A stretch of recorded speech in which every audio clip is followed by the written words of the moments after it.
But first, I'm going to kick us off with some follow-up to something that happened last year towards the end of 2025, and that is our continued efforts from our emergency management team with respect to UPS Flight 2976 recovery efforts that still continue to this day.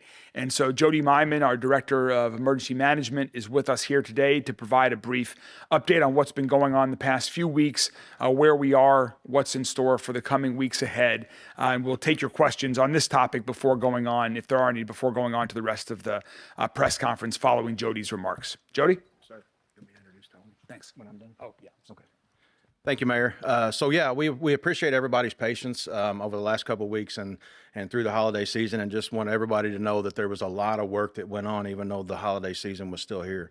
There were workers on site all through those holidays, Christmas Day, New Year's Day, where people were working on site to get things done and to continue the successful operation and cleanup that's gone on there in the area just south of the airport. So, some good news is, Louisville Gas and Electric, what an outstanding partner that they've been. They've completed their process with all the gas lines, remediating all the old gas lines and taking care of that and stabilizing the area along with the electric. And they are done. And that was one of the windows that we were waiting on because so much work had to be done on the roadways for that operation to continue safely.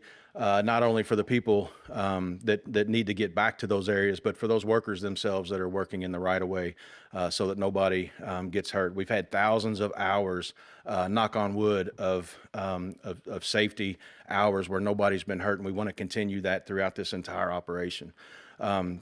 So one of the things, and we communicated with businesses this morning that we're happy to say that next Wednesday we're going to give full access to them 24 hours a day starting next Wednesday.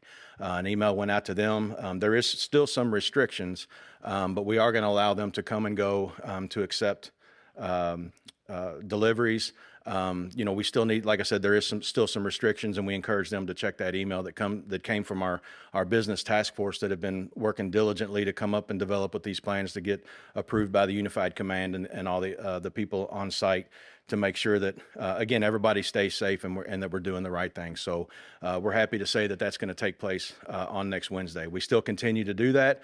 And with some of the other environmental cleanup that's going on, I'll introduce Tony Parrott with MSD.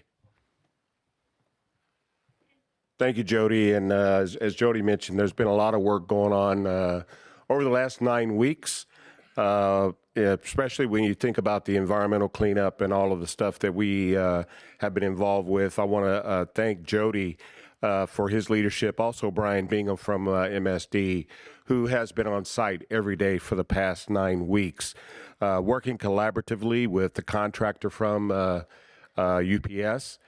We have effectively been successfully removing about 4.7 million gallons of oily water, including more than 200,000 gallons of oil.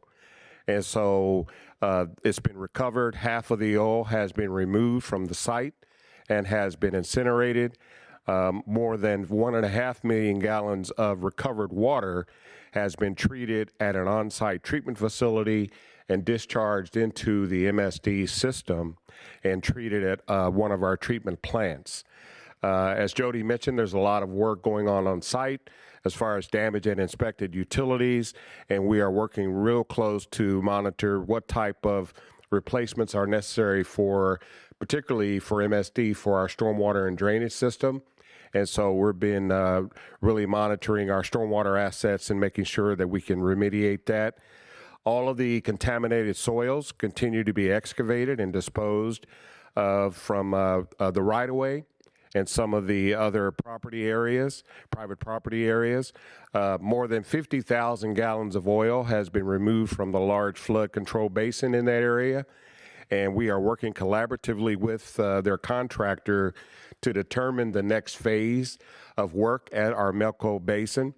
It is very important for us to make sure that we can keep that basin in operation, to make sure we minimize flooding for the community. And we have been working and come to an agreement on how that first phase will be wrapping up and how we can keep that basin in order. And we will be sending that information to the state in the next couple of days to make sure we can get the state to sign off on it. But we are working very diligently, not only to protect the environment, but also to make sure we don't jeopardize any type of flooding in the future and keeping our basin in operation. Most of the downstream Pond Creek area has been mitigated. We're not seeing any impacts from runoff or anything like that. So our primary focus is up near the crash site and at our Melco Basin. So that's our update.